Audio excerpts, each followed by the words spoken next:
The first of these is the food packet is a series of articles that goes along with, in other words, combat rations. Imagine you're freezing, exhausted, and starving, and the next thing you're handed isn't a hot meal, but a dented can, a brick-hard biscuit, or a soup that's mostly water. No menus, no choices. Just eat, or don't make it through the day. When we talk about World War II, we usually focus on the battles, the weapons, and the leaders who shaped history. The Second World War was the biggest, most destructive, bloodiest war in history. But behind every march, every ambush, and every desperate last stand was something far less glamorous. Food that was barely food at all. Meals designed not for comfort, but for survival. Rations so bland, so strange, and sometimes so brutal that soldiers joked about them just to stay sane. From canned stews that stank when opened, to bread bulked out with whatever fillers could be found, these were the meals that fueled the largest war the world has ever seen. 1. Hardtack biscuits. If there was ever a food designed to survive anything, it was hardtack. Hardtack is probably best known in the U.S. because of the Civil War, used by both the Union and Confederate forces. Hardtack was basically flour, water, and sometimes salt, baked again and again until every drop of moisture was gone. The result was a biscuit so hard that soldiers joked it could stop bullets. And honestly, that wasn't far from the truth. Some pieces were so solid they could crack teeth if bitten directly. The reason armies loved hardtack was simple. It lasted forever. Properly stored, hardtack could remain edible for years, even decades. That made it perfect for wartime logistics, especially when fresh bread was impossible to supply. The problem? Eating it. Soldiers often had to soak hardtack in water, tea, coffee, or even soup just to make it chewable. Others smashed it with rifle butts or rocks, and even then, it was usually crawling with weevils. Soldiers had a saying, "Eat the bugs, they're extra protein." Despite how miserable it was, hardtack delivered calories when nothing else could. It kept men alive during sieges, long marches, and supply shortages. Nobody liked it, nobody missed it, but without hardtack, many soldiers wouldn't have survived at all. 2. Bully beef. If hardtack was the brick, bully beef was the grease. Bully beef, canned corned beef, was a staple of the British and Commonwealth armies. Today's ration is a corned beef or an iron ration. By the middle of the war, millions of tins were being produced every year. It was cheap, calorie-dense, and packed with protein. On paper, it was perfect. In reality, soldiers got sick of it fast. Bully beef had a strong smell, a greasy texture, and a strange habit of turning into a slippery mass once heated. In hot climates like North Africa or the Pacific, the fat would melt completely, leaving behind a pinkish lump floating in oil. Opening a can in the desert heat meant watching your meat turn into something that looked more like pet food than human food. British soldiers joked that there were only 3 enemies in the war: the Germans, the Italians, and bully beef. They'd eat it because they had to, not because they wanted to. Some guys tried getting creative, frying it up with whatever vegetables they could scrounge or mashing it into a paste to spread on hardtack. Others just held their noses and choked it down as quickly as possible. The texture was probably the worst part. It was simultaneously mushy and chunky, with bits of gristle that you couldn't quite chew through. And that grease? It got everywhere. On your hands, your uniform, your equipment. In the jungle or desert, that grease attracted insects like crazy. Still, it kept troops alive. A single can could deliver over 1,000 calories, which mattered when men were burning thousands of calories a day, marching, fighting, and digging trenches.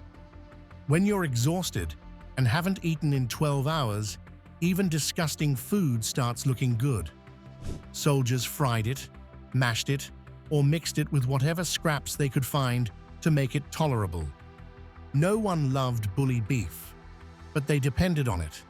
It became such a part of military life that soldiers wrote songs complaining about it and drew cartoons mocking it. But every time supply trucks rolled in with those familiar rectangular tins, they knew they'd at least have something to eat that night, even if it made them gag. 3. Maconochie stew. If bully beef was disliked, Maconochie stew was openly hated. It's Nick, and we're making Maconochie stew, a historic recipe that was common for British soldiers in the Great War. Maconochie was a canned stew issued to British troops, supposedly containing meat, vegetables, and gravy. On the label, it sounded comforting, like something your grandmother might make. In practice, it was anything but. The meat was often fatty and stringy, if you could even identify it as meat. The vegetables were mushy and flavorless. Carrots and turnips that had been sitting in a can so long they dissolved into mush. And when eaten cold, as it often was, the stew turned into a gelatinous mess that soldiers compared to sludge.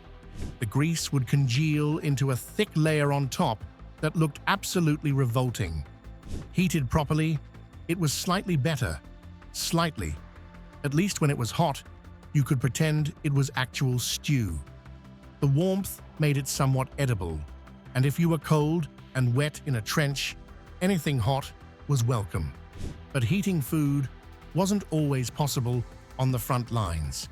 You couldn't exactly light a fire when enemy snipers were watching for any sign of movement. So soldiers often had to eat it straight from the can, cold and congealed. Imagine spooning that into your mouth while sitting in mud, knowing you've got hours of duty ahead. It's no wonder morale suffered. Soldiers learned quickly that temperature mattered. Hot Maconochie was tolerable. Cold Maconochie was a crime against humanity.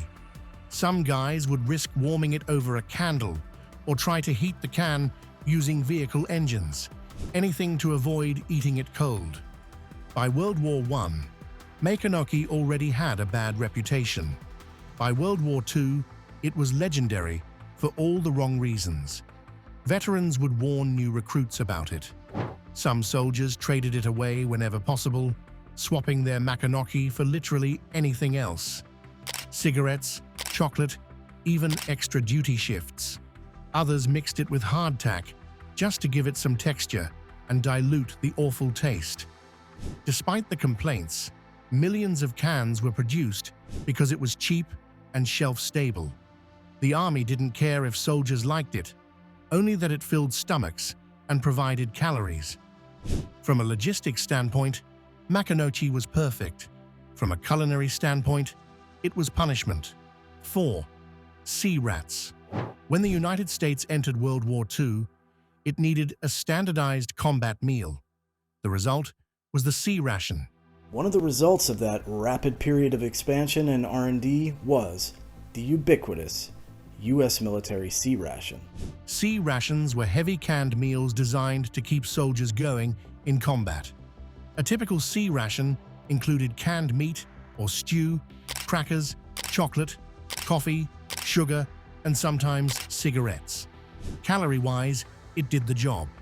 A full day's worth could provide around 3,600 calories. The problem was repetition.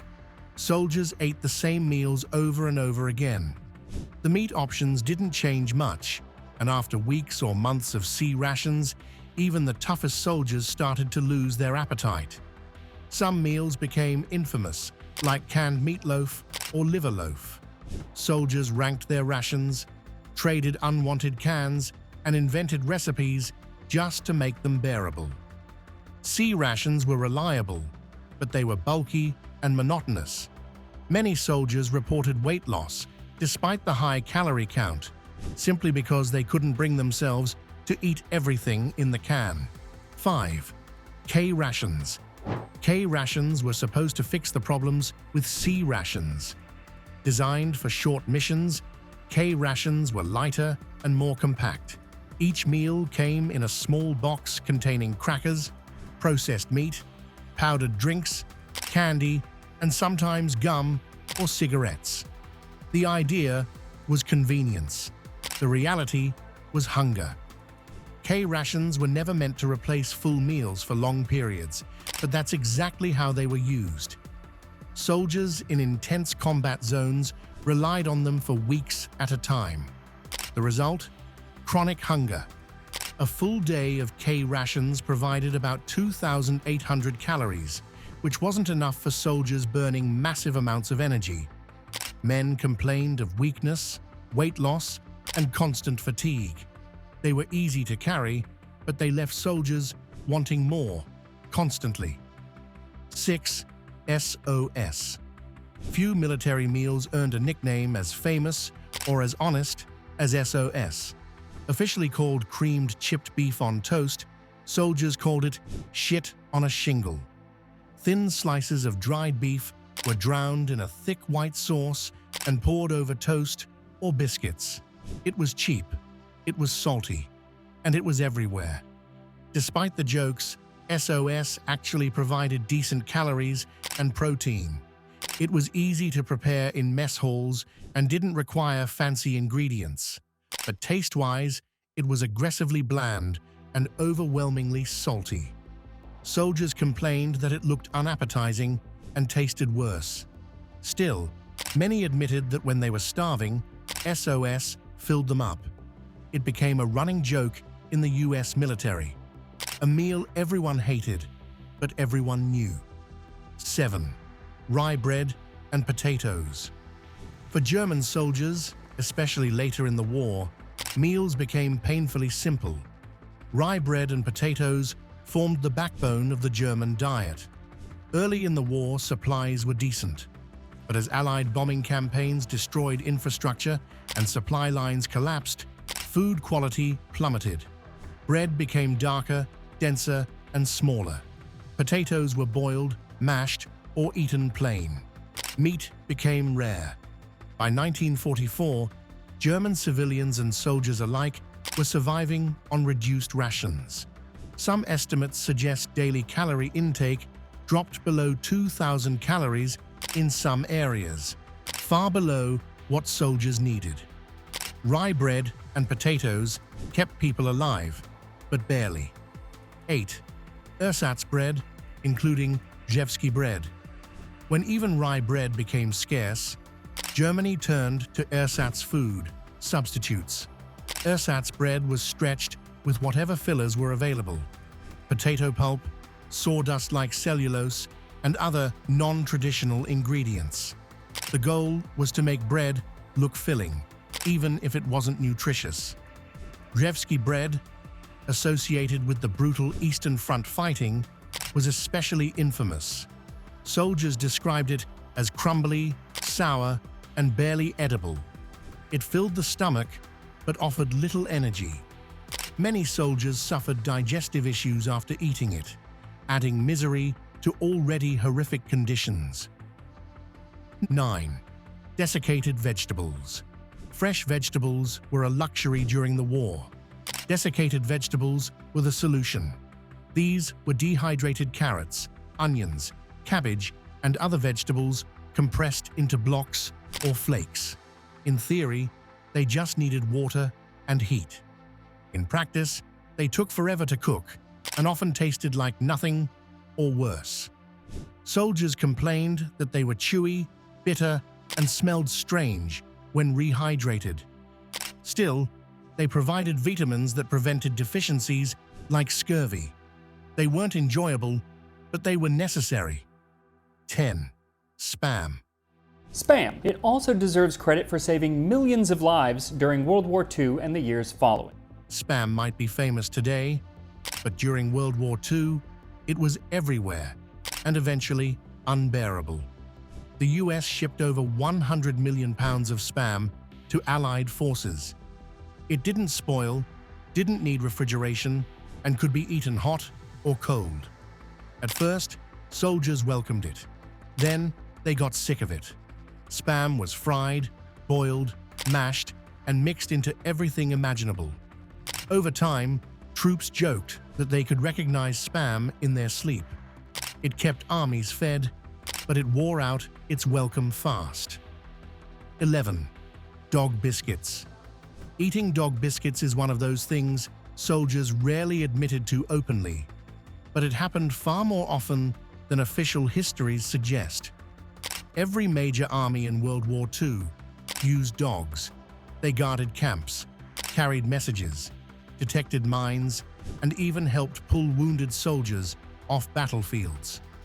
Naturally, these dogs had their own rations, hard, dry biscuits designed to last months without spoiling. But on the Eastern Front, desperation didn't care who food was meant for. As German supply lines stretched deeper into the Soviet Union, they began to collapse. Trains were sabotaged, roads turned to mud in spring and ice in winter. Entire units went days without proper food. When that happened, soldiers looked around and saw sacks of dog food sitting nearby. And hunger won. Dog biscuits were tough, flavorless, and gritty. Many were made from grain leftovers, bone meal, and fat, ingredients chosen for durability, not taste. Soldiers joked that chewing them felt like grinding sand between your teeth. Most soaked them in hot water or crushed them into soup just to make them edible. Others ate them dry when there was no water available. Nutritionally, they weren't ideal for humans, but they delivered calories. And calories were the difference between standing and collapsing. Letters from German soldiers on the Eastern Front mentioned dog biscuits quietly, often in passing. Soviet memoirs mentioned them too, especially during long winter retreats. No one bragged about it. But when your stomach hasn't been full in days, shame doesn't matter much. 12. Stinging nettle soup. Yes, you heard that right, stinging nettles. Those annoying plants that make your skin burn when you accidentally brush against them on a hike. Soldiers, especially German and Soviet troops, turned them into soup when food supplies ran dangerously low. When you're starving and surrounded by war, you can't be picky. Nettles were everywhere, free for the taking, and once you cooked them, the sting went away. The soup itself was basically hot leaf water with maybe some salt, if you were lucky. It didn't taste like much, but it was warm and filled your belly for a while. Soviet soldiers on the Eastern Front often relied on whatever they could forage from the land, and nettles were plentiful in the forests and fields where they fought. German troops also made nettle soup during the later years of the war when supply lines were breaking down. As the Allies closed in from both sides, getting regular food shipments became nearly impossible. So soldiers went old school and lived off the land. It wasn't gourmet, but it beat starvation. 13. Wassersuppe. The name literally means water soup, and that's pretty much exactly what it was. This German creation was the absolute bottom of the barrel when it came to wartime meals. Imagine taking some water, tossing in a few breadcrumbs, adding a pinch of salt, or maybe some herbs if you were lucky, and calling it soup. This stuff showed up mostly during extreme rationing, particularly near the end of the war, when Germany was losing badly and resources were completely tapped out. It was more about getting something warm in your stomach than actual nutrition. The bread would dissolve into the water, making it slightly thicker than plain broth, but it was still basically flavored water. Soldiers hated it, but what choice did they have? When your country is being bombed day and night, and every factory is destroyed, you eat what you can get. Wassersuppe became a symbol of just how desperate things got for German forces in the final months of the war. 14. Oatmeal blocks. Take oatmeal, compress it into a dense brick, and you've got oatmeal blocks. Most people think of oatmeal as a healthy breakfast food, but there are benefits and drawbacks to every food choice that you make. These things were heavy, filling, and about as exciting as eating cardboard. They were designed to pack maximum calories into minimum space, which made sense for armies that needed to carry their food on their backs for days or weeks at a time. The problem? They were insanely bland and incredibly hard to digest. Imagine trying to chew through a chunk of compressed oats that's been sitting in your pack for weeks. Some soldiers would try to break them up and cook them with water to make them more like regular oatmeal. But in the field, you often didn't have time for that. You'd just gnaw on the block and wash it down with water from your canteen. These blocks would sit in your stomach like a rock, giving you energy, but also making you feel uncomfortably full. On the plus side, they didn't spoil easily, so they could last through long campaigns without going bad. On the downside, you'd get really tired of eating them real fast. 15. 14-man rations. The idea behind these was actually pretty smart. Pack enough food to feed 14 soldiers in one big container, making transport easier. But in practice, these rations were often disappointing. Now, whereas the assault ration was designed to take care of a man for one meal, the food inside was meant to be shared, but it usually lacked variety and freshness. By the time it reached the troops, it might have been sitting in storage for months. These communal packs typically contained canned goods, hardtack or crackers, maybe some coffee or tea, and occasionally tinned meat or vegetables. The problem was that everything tasted pretty much the same after a while. When you're opening the same types of cans day after day, meal times stop being something to look forward to and become just another chore. Plus, dividing food among 14 hungry men could lead to arguments, especially when rations were running low. Was everyone getting their fair share? Did somebody take an extra spoonful? In the stress and exhaustion of war, even small things like that could cause tension. 16. Goulash. Real Hungarian goulash is a delicious, hearty stew full of meat, vegetables, paprika, and rich flavors. Hungarian goulash, a very famous beef soup that celebrates the flavor of paprika, which is one of my... The goulash that Axis troops got in the field? Not even close. What they called goulash was basically watered-down stew with whatever scraps they had available. You might get some potatoes, a few bits of mystery meat, and if you were lucky, a hint of paprika for flavor. But mostly, it was just hot liquid with stuff floating in it.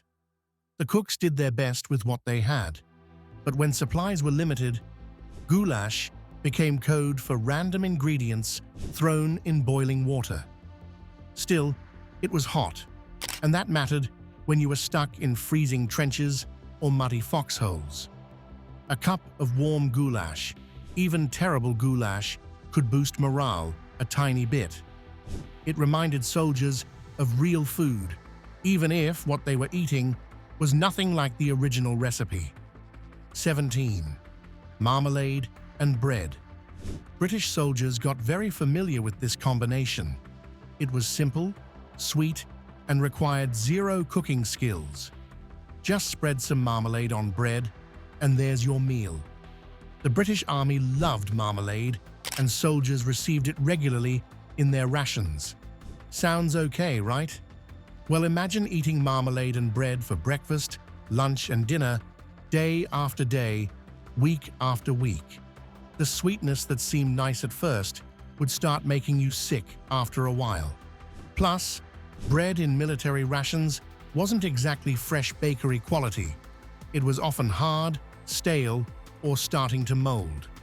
Marmalade was probably included because it didn't spoil easily and provided quick energy from all that sugar.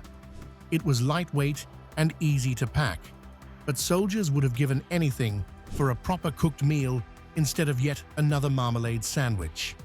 Some guys got so tired of it, they'd trade their marmalade to anyone who still liked it, usually for cigarettes or chocolate. 18. Asparagus. You might think asparagus would be a nice change from the usual rations, but soldiers generally disagreed. When asparagus showed up in cans or was cooked in field kitchens, it wasn't exactly a hit. The smell was pretty strong, especially when you opened a can that had been sitting around for months. In close quarters, like a bunker or tank, that smell could get overwhelming fast. Plus, asparagus wasn't particularly filling or high in calories, which is what soldiers really needed. They wanted food that would stick with them and give them energy for whatever hell was coming next. Asparagus was more of a vegetable side dish, not a meal. So you want to learn how to cook asparagus? Well, you came to the right place. I have 2 basic recipes. In combat conditions, it felt like a waste of stomach space that could have been filled with something more substantial. Some soldiers would just trade it away or leave it behind. Why carry a can of smelly asparagus when you could carry extra ammunition or medical supplies instead? 19. Foraged animals and birds. When supply lines completely collapsed on the Eastern Front, soldiers had to get creative to survive. Hunting and trapping became necessary skills. Soldiers would catch birds, squirrels, rabbits, or basically any small animal they could find, and cook it over whatever fire they could make. This was especially common during the brutal winter campaigns where both German and Soviet forces were cut off from regular supplies. Imagine being stuck in sub-zero temperatures, exhausted from fighting, and knowing that your next meal depends on whether you can catch a crow or trap a rabbit.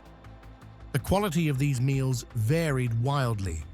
If you were lucky enough to have a skilled hunter in your unit, you might actually get something decent. But most soldiers weren't hunters before the war, so they were making it up as they went along. The meat was often tough, gamey, and not very filling, but it was protein, and protein meant survival. Cooking these animals properly was also tricky without proper equipment. Sometimes guys would just roast whatever they caught directly over flames, burning the outside while the inside stayed raw. Food poisoning was a real risk, but when you're starving, you take your chances. 20. Logan bars. The US military created Logan bars as high-calorie emergency rations. These oat-based bars were dense, packed with energy, and designed to keep soldiers going when fresh food wasn't available. They were supposed to be eaten only when absolutely necessary, like when you were stuck behind enemy lines or cut off from supply drops. But in reality, soldiers ended up eating them way more often than planned. Sometimes regular rations didn't arrive on time, or they were destroyed in combat. So Logan bars became regular meals instead of emergency backup. The problem was that they weren't designed to taste good. They were designed to not spoil and provide maximum calories in minimum space. They were dry, crumbly, and had a weird texture that stuck to the roof of your mouth. You needed water to wash them down, and even then, they sat heavy in your stomach. Still, soldiers appreciated that they actually worked. If you ate a Logan bar, you would have energy for the next several hours. They lived up to their promise of being filling and long-lasting. Troops just wished they tasted better and didn't feel like eating compressed sawdust. So, next time you sit down to a meal, maybe take a second to appreciate that you're not eating compressed oat blocks or nettle soup. The soldiers who endured these meals did so while fighting one of the hardest wars in history. They deserve respect, not just for their bravery in battle, but for their ability to survive on some truly awful food. War is hell, and apparently, so is military cuisine.